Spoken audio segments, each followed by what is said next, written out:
Paper leak మాఫియాని పట్టుకోవాలా లేక టెలిగ్రామ్ని ban చేయాలా?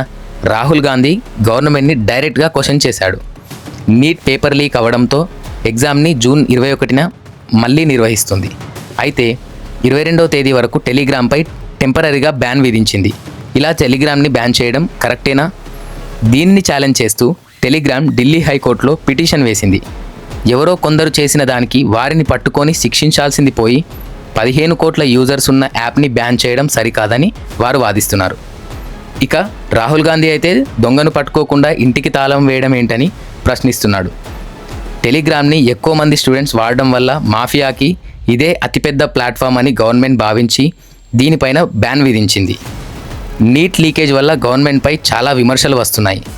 అలాంటి తప్పు మళ్ళీ జరగకూడదని గవర్నమెంట్ కొన్ని నిర్ణయాలు తీసుకుంది. అందులో భాగంగానే టెలిగ్రామ్ని బ్యాన్ చేసింది. ఈ నిర్ణయం కరెక్టేనా? మీరు సమర్థిస్తున్నారా లేక వ్యతిరేకిస్తున్నారా? కామెంట్ రూపంలో తెలియజేయండి.